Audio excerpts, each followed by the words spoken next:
nosso CP Online de hoje é uma edição especial e traz para nós aqui no nosso encontro a professora Flávia Castelã, coordenadora do Núcleo do Idoso, e o doutor Antônio Muniz de Aragão, que tem mais de 20 anos atuando na área do direito, especialmente na área de direito de saúde suplementar, tem uma pós-graduação em Direito Civil pela Universidade Cândido Mendes e também um MBA em Direito Empresarial pela Fundação Getúlio Vargas.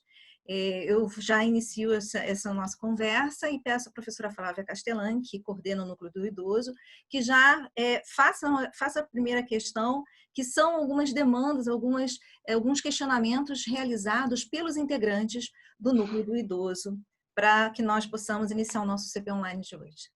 Sim, tudo bem, Kátia? Olá, tudo bem? Tudo bom, Antônio? Tudo bem? Tudo bem, professora Flávia? Doutor Antônio, um prazer recebê-lo aqui junto ao Núcleo de Atendimento do Idoso e somos muito gratos, né, por vir compartilhar conosco informações que eu sei que são tão relevantes e importantes, principalmente para esse segmento, né, os idosos que são assistidos por nós.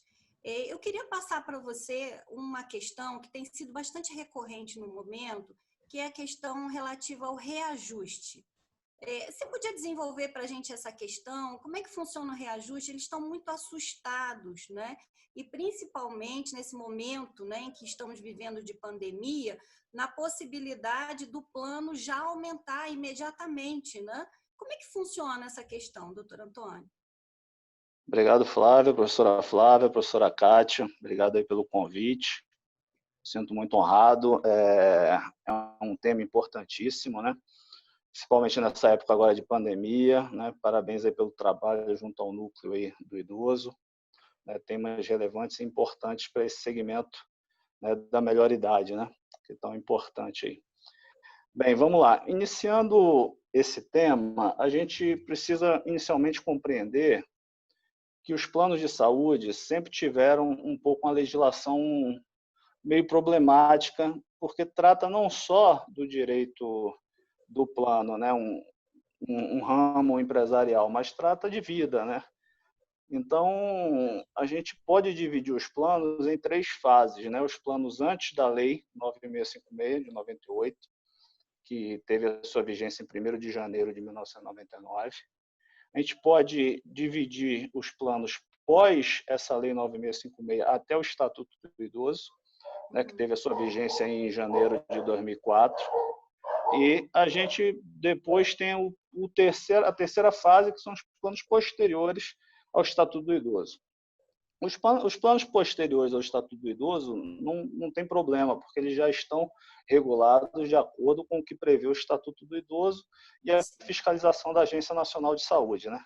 A gente vai ter problema em relação a reajuste, principalmente reajuste por faixa etária, em planos antes do Estatuto do Idoso, né, entre a vigência da Lei 9656 e o Estatuto do Idoso, e planos anteriores à vigência da Lei 9656, né, que ainda, né, poderíamos até piorar um pouco essa situação, planos muito antigos, antes até do Código de Defesa do Consumidor. Mas não vamos chegar tão longe, vamos partir aqui dessa premissa, né? Então, o que a gente tem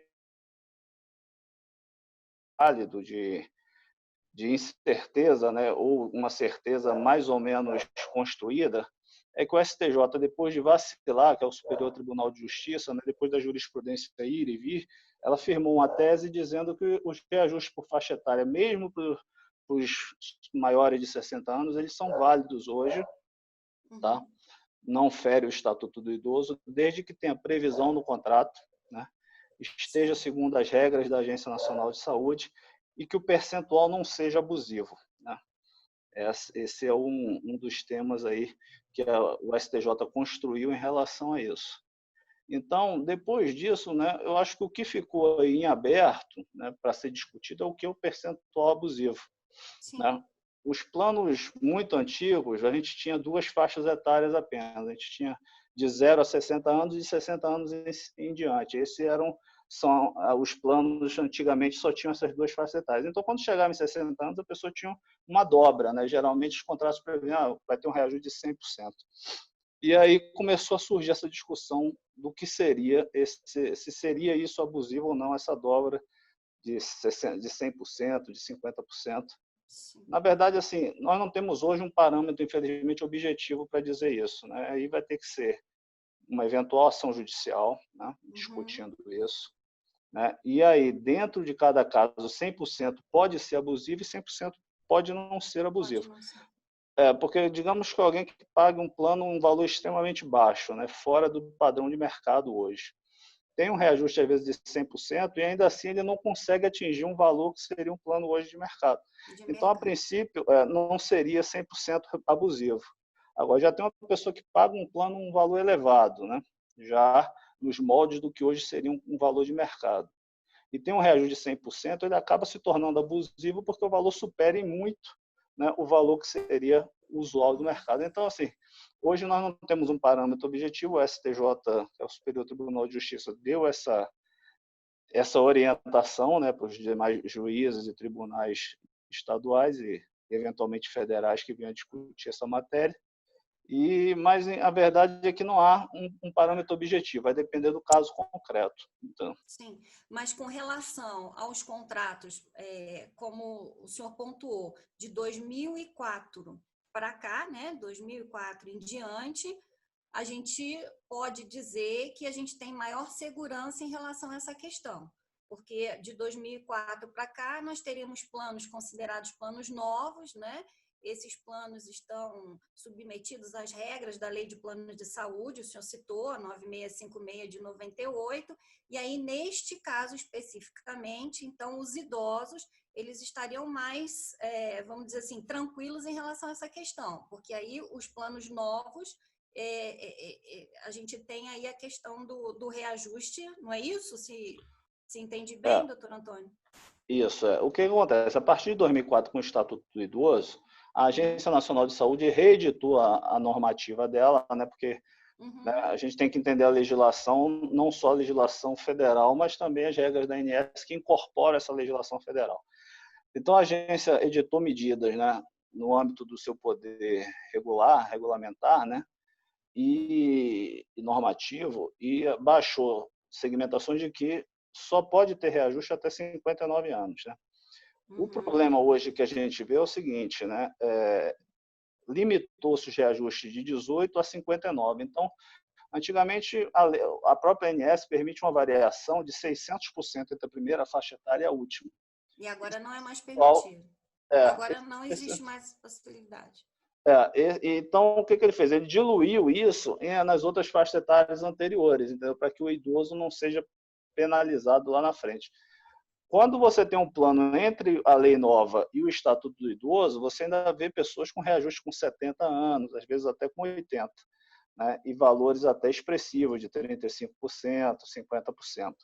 Então, assim, hoje o que nós podemos dizer assim, já após o Estatuto do Idoso e nos contratos celebrados após o Estatuto do Idoso, esses problemas estão resolvidos. A gente tem um problema, literalmente, aí, antes do Estatuto do Idoso. Mas, doutor Antônio, resolvido, né, entre aspas, porque me parece que não é um único reajuste, né? Todos os contratos, eles têm um reajuste também fixado pela Agência Nacional de Saúde, reajuste do aniversário do contrato, né? Assim que a gente chama, né? Todo ano Isso. tem reajuste. Então, todo ano tem. Nós temos 2 reajustes, é isso mesmo, doutor Antônio? O por faixa etária e ainda o do aniversário do contrato. Isso. Antes de finalizar essa questão do reajuste por faixa etária, eu acho que a gente tem que ter uma informação importante que nem muita gente conhece, né? A Lei 9656, ela vedou os reajustes, isso já desde o seu nascimento, aqueles usuários com mais de 60 anos que têm mais de 10 anos de plano. Então, né, quem tem reajuste ainda em seu contrato posterior à Lei 9656, né, mas que já fez 60 anos depois de 10 anos desse plano, esse reajuste não pode incidir por expressa vedação da lei. Então, assim, nem todo mundo sabe disso, né? Até porque é engraçado, porque o reajuste o artigo que veda a discriminação de idoso no Estatuto do Idoso é o artigo 15, né? E o artigo 15 é o mesmo artigo da Lei 9656 que também vem com essa vedação de reajuste para quem tem mais de 60 anos, que tenha já 10 anos de plano. Então, essa é Entendeu? uma Então, é informação. importante. Essa informação é preciosa, né? Porque os idosos, então, que contam com mais de 10, como você colocou, né? Com Mais de 10 anos de plano. mais de 10 anos de plano, na última faixa etária, não teriam mais reajuste por faixa etária.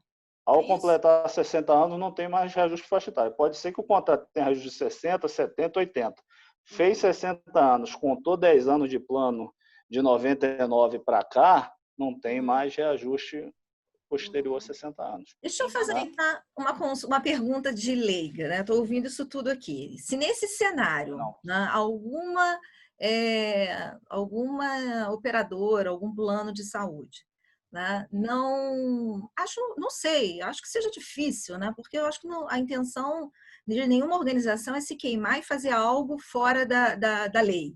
Mas que eu tenha uma dúvida, está pairando uma duvidazinha, subiu demais, opa, mais uma atualização, eu tenho mais de 60 anos, porque eu estou pensando nesse paradigma.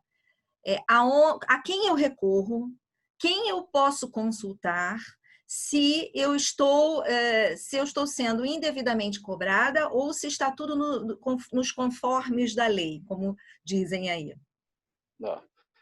Bem, assim, nós temos alguns canais extrajudiciais e extremamente importantes, né, para essa questão, né? O primeiro que nós temos é a própria ouvidoria, né, do plano de saúde, né?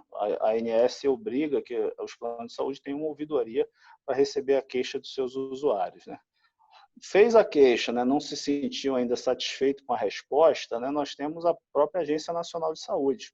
A Agência Nacional de Saúde tem um relevante serviço prestado em relação a isso. Por quê? Porque a agência estipulou regras através de NIPs, né, que é a notificação de investigação preliminar que eles chamam.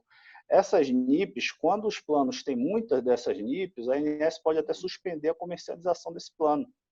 Entendeu? Então, assim, hoje os planos de saúde tentam ao máximo evitar que isso aconteça. Ou resolve-se logo essa NIP para não virar um processo administrativo e com isso ser punida com a suspensão de comercialização ou até mesmo com multa, eles resolvem isso geralmente antes. Então, eu acho que a ANS hoje virou um canal de reclamação do usuário muito importante. Tá?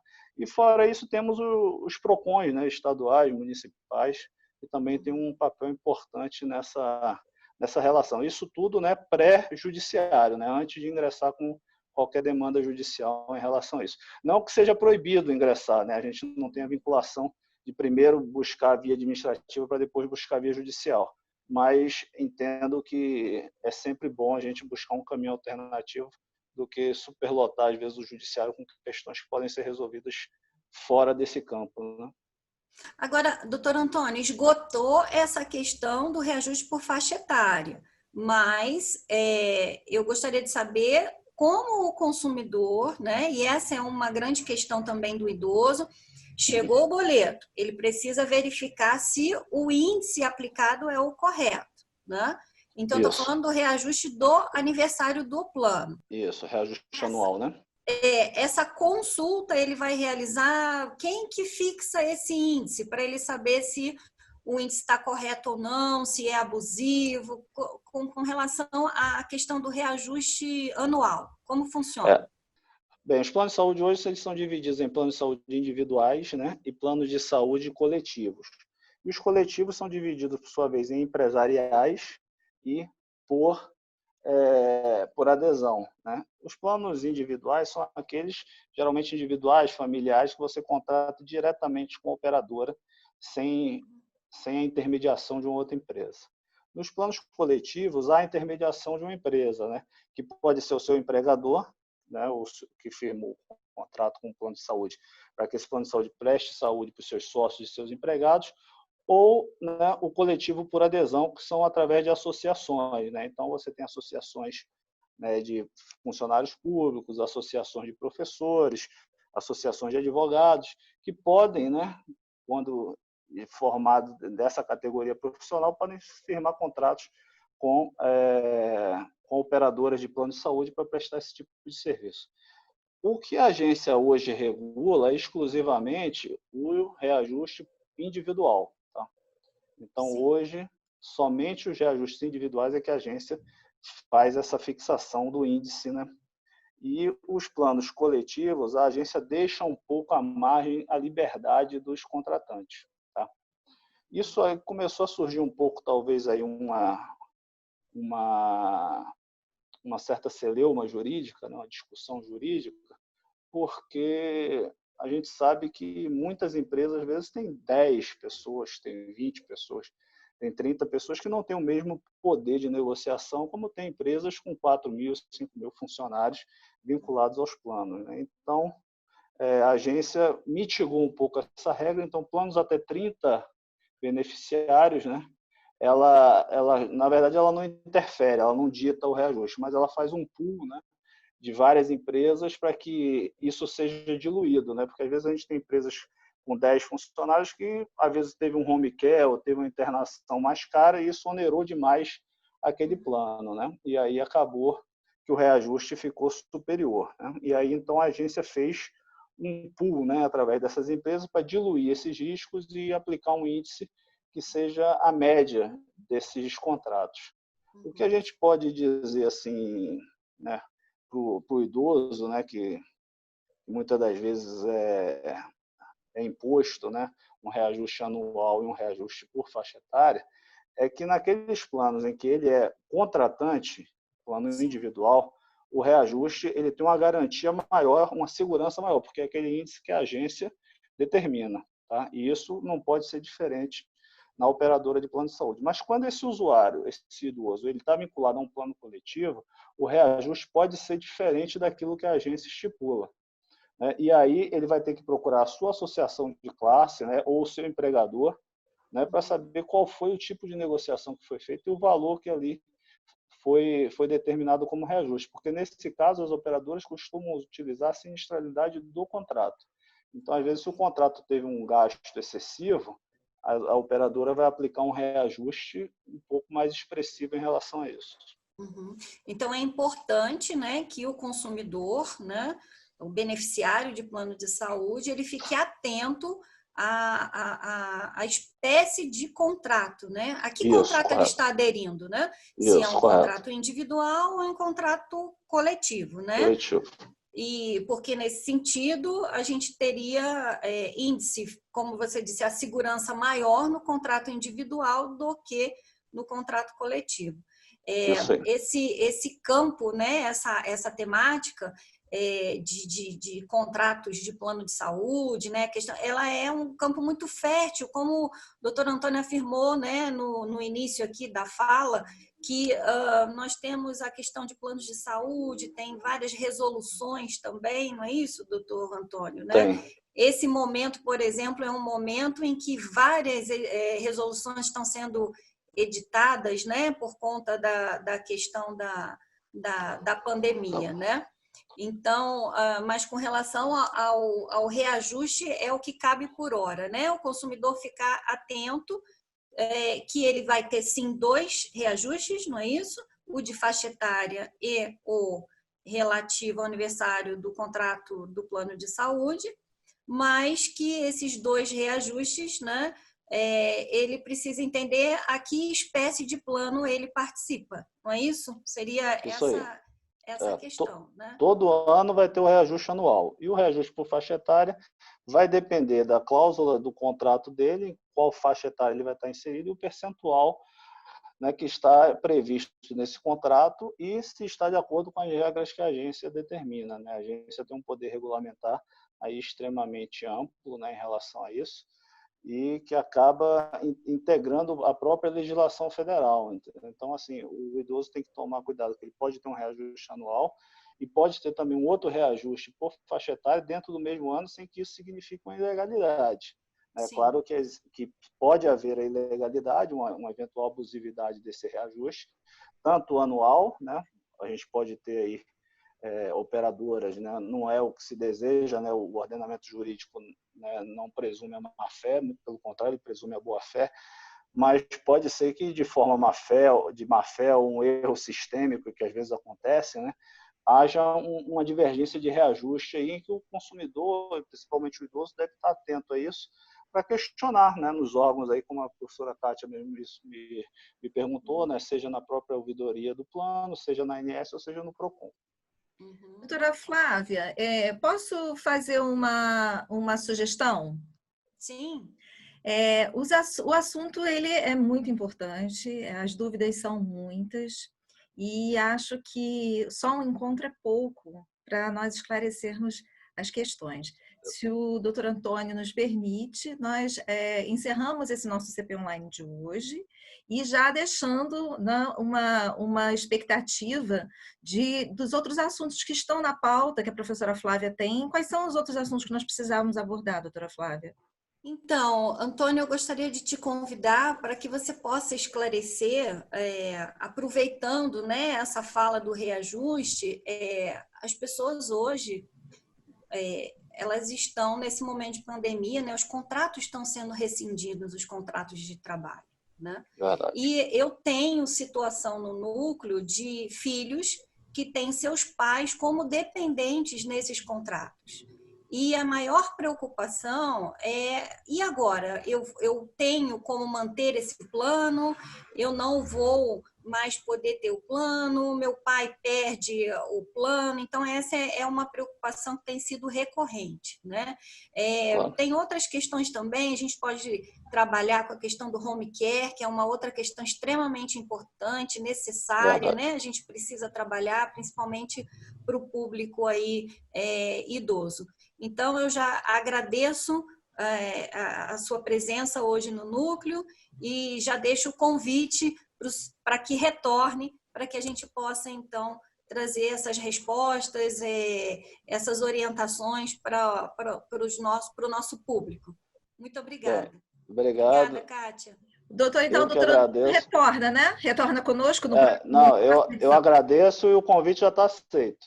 Então, tá ótimo. Então, nós vamos fazer o seguinte, então, nós estamos encerrando este CP Online, essa edição especial para o Núcleo do Idoso, né? Tirando as dúvidas dos integrantes do Núcleo do Idoso da Universidade Católica de Petrópolis, e vocês nos aguardem, né, com a nova edição do CP Online, uma segunda parte de entrevista com o doutor Antônio e com a professora Flávia, mediando como coordenadora do nosso núcleo. Fiquem em casa, fiquem em paz, fiquem bem. E nós retornamos na nossa próxima edição.